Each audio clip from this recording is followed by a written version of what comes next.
Have you ever been told you are worthless without a college degree? This is the story of a young man who was kicked out of university and labeled a failure. 10 years later, he became one of the most successful business owners in his city, not despite dropping out, but because of what he learned after leaving school. Before we dive in, what time are you listening? Where are you from? Drop a comment below and tell me. And please like and subscribe for more videos like this. Now, let me tell you this story. Have you ever felt like you are falling behind because you do not have a degree? Maybe you dropped out of college and everyone said you ruined your life. Maybe you never went to university and feel ashamed when people ask where you studied. Or maybe you are watching friends graduate while you work a job that feels like a dead end, wondering if you made the wrong choice. If that is you, if you have been told that without a degree you will never amount to anything, then this story is for you. Because once there was a young man who was kicked out of university, labeled a failure by everyone who knew him. And 10 years later, he became one of the most successful business owners in his city. Not despite dropping out, but because of what he learned after leaving school. Stay with me until the end. This might change how you see your future. Daniel was 22 years old. He was a business school student. He was expelled. In a busy city where universities lined every street and degrees hung on every wall, there lived a 22-year-old man named Daniel. Daniel had entered the best business school in the state with dreams of becoming someone important. His parents had saved for years to afford the fees. His teachers said he had potential. His friends were jealous of his acceptance letter. But Daniel struggled, not because he was not smart, but because the classroom felt like a cage. While professors talked about theories from textbooks, Daniel's mind wandered to the real world outside the window. He wanted to build things, create solutions, solve actual problems, not memorize case studies about someone else's success. His grades dropped, first from A's to B's, then from B's to C's. By his third year, Daniel was spending more time in the library researching business ideas than studying for exams. He started a small online store selling handmade leather goods, working late into the night while his roommates partied or studied. One day, his academic advisor called him into the office. "Daniel," she said, looking at his grades with disappointment, "you are failing 3 courses. If you do not focus on your studies, you will be expelled. This business hobby of yours is destroying your future." Daniel felt his chest tighten. "But the business is actually working. I made $3,000 last month." She shook her head. "That is pocket change. Without a degree, that business will collapse. And then what will you have? The expulsion. You will have nothing. Nothing." 2 months later, despite desperate attempts to catch up, Daniel was expelled from university. The day he packed his dorm room, he felt like the world was watching him fail. His parents cried. His friends did not know what to say. His younger brother looked at him with pity and said, "I guess I am the successful one now." Daniel moved back to his childhood bedroom, a 22-year-old dropout living with his parents, surrounded by participation trophies from a childhood that promised so much more. Every night, he stared at the ceiling, hearing his advisor's voice. "Without a degree, you will have nothing." He looked at his small leather business.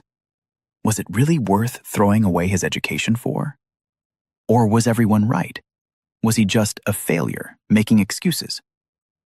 For 3 months, Daniel tried to prove everyone wrong by finding a real job. Rock bottom. $847.47 rejections. He applied to 47 positions: marketing coordinator, sales associate, administrative assistant, entry level, anything. Every single application came back with the same answer: "We are looking for candidates with a bachelor's degree." At family dinners, his uncle would ask loudly, "So, Daniel, still playing with your little craft business?" The table would go quiet. His mother would look down at her plate. His high school friends, now graduating with honors, posted photos in caps and gowns. Daniel scrolled through social media, feeling like he was watching his generation succeed while he stood still. One evening, after another rejection email, Daniel sat in his childhood bedroom, surrounded by leather working tools and unsold inventory. He had $847 in his bank account. His business was barely breaking even. He had no degree, no job offers, no clear path forward. He opened his laptop to shut down the business website. "Everyone was right," he whispered. "I should have just stayed in school." But as his finger hovered over the delete button, an email notification popped up. It was from a customer named Michael Chen. The $37,500 email that changed everything. It read, "Daniel, I just received the wallet I ordered. It is the best craftsmanship I have seen in years. I run a boutique hotel chain, and I would like to discuss a wholesale order for 500 pieces. Are you interested?" Daniel read it 3 times. 500 pieces. That was $37,500 in revenue. His hands shook. He closed the laptop without deleting anything. Instead, he did something he had not done in months. He Googled successful business owners without college degrees. The list that appeared changed everything. Richard Branson, Steve Jobs, Mark Zuckerberg, Michael Dell, Larry Ellison, Oprah Winfrey. None of them had completed university. But more importantly, Daniel found a local business owner named Robert Martinez, who had built a manufacturing company from nothing. No degree, just relentless learning and action. Before he could talk himself out of it, Daniel emailed Robert. "I am a dropout trying to build something real. Can I buy you coffee and ask for advice?" 3 days later, Daniel sat across from Robert Martinez in a quiet coffee shop. Robert was 52, built like someone who had worked with his hands his whole life, and had a calm confidence that Daniel had never felt.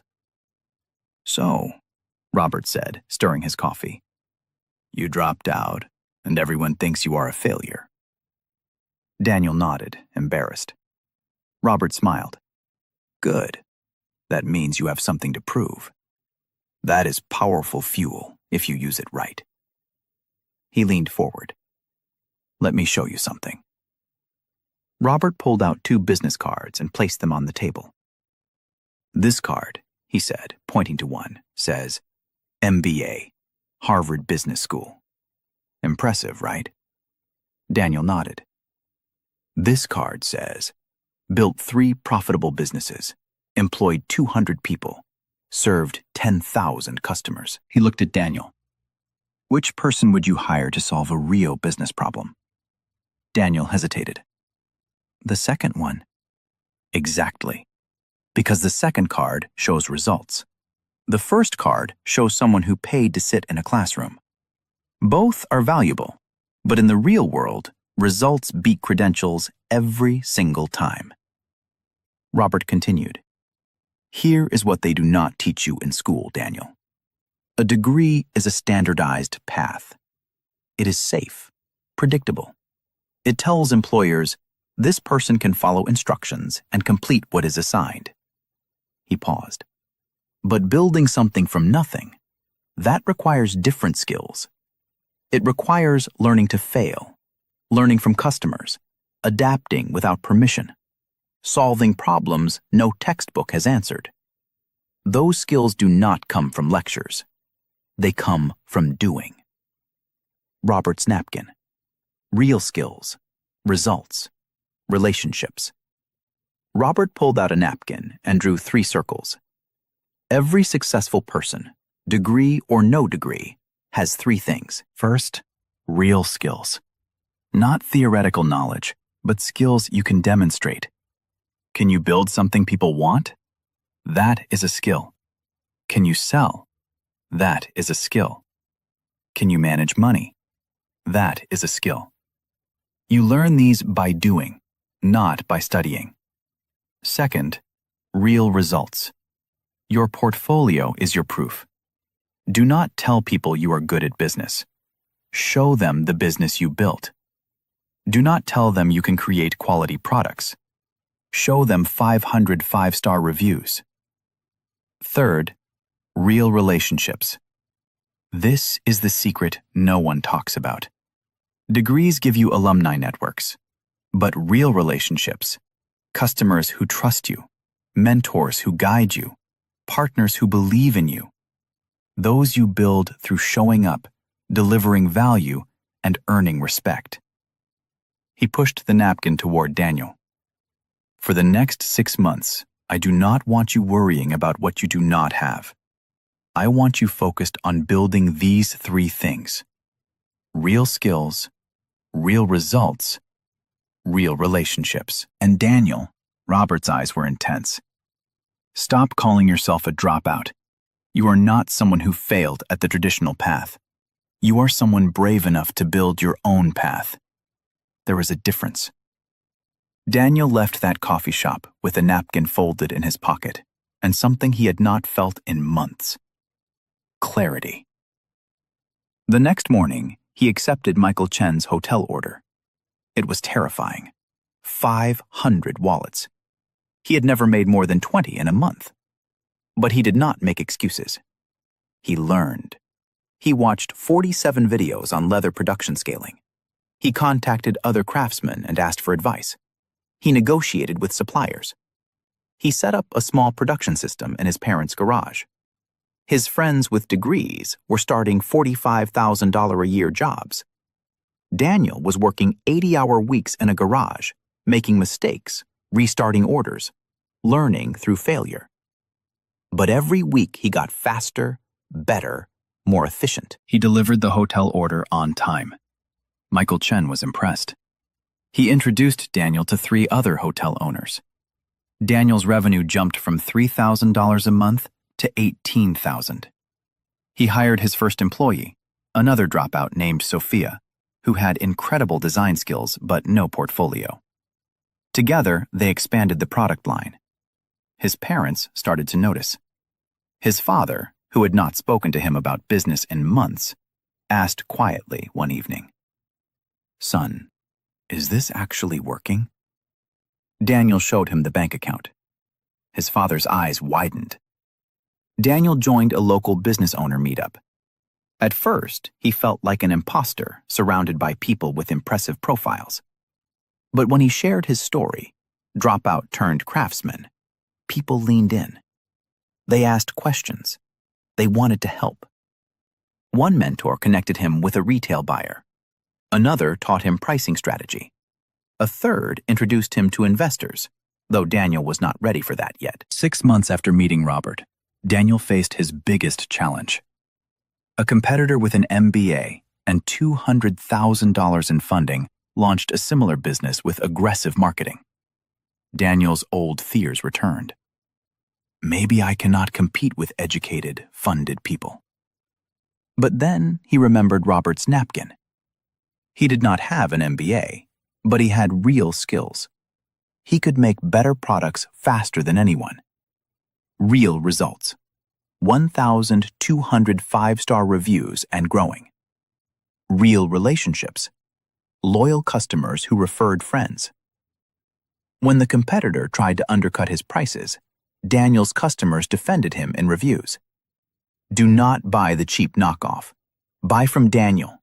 He is the real deal. His competitor burned through funding in 9 months and shut down. Daniel's business kept growing.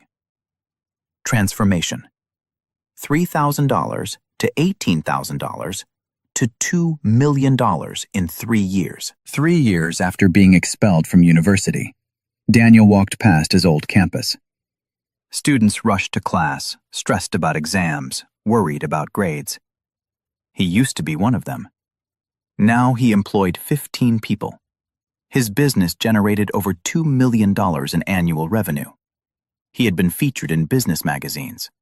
Other business owners asked him for advice. But more than the money or recognition, Daniel had something deeper. Proof that his worth was not defined by someone else's checklist. He met Robert for coffee again, this time to say thank you. "You do not need to thank me," Robert said. You did the work. You took the risk. But you gave me permission to believe in a different path, Daniel replied. Robert smiled. That is the thing about non-traditional success, Daniel. Society will not give you permission. You have to give it to yourself. My friend, Daniel's story is not about whether you should or should not go to college. It is about understanding this truth. There are many paths to success, and a degree is just one of them, not the only one. If you are someone without a degree, or someone who left school, or someone considering a different path, remember 3 things.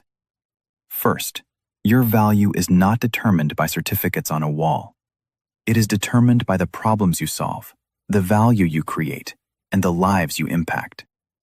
Second, traditional education teaches you to follow proven paths. Non-traditional education teaches you to create new paths. Both are valuable. One is not superior to the other. Third, the world does not care about your excuses or your credentials. It cares about your results. Can you deliver? Can you learn? Can you adapt? That is what matters. So if you are worried that you are behind because you do not have a degree, ask yourself, what real skills am I building today? What real results can I show? What real relationships am I creating? Stop comparing your chapter 3 to someone else's chapter 20. Stop waiting for permission to build the life you want. And stop believing that there is only one definition of success. You are not less than because you chose a different path. You are not a failure because you do not have letters after your name. You are a builder, a learner, a creator. And the world needs what you can build far more than it needs another person with a framed piece of paper. If this story reminded you that success is not one size fits all, share it with someone who needs to hear this today. Someone who is doubting their path. Someone who has been told they are not enough. Because the person who changed the world might be the one who refused to follow everyone else's blueprint. I will be back with another story to help you grow.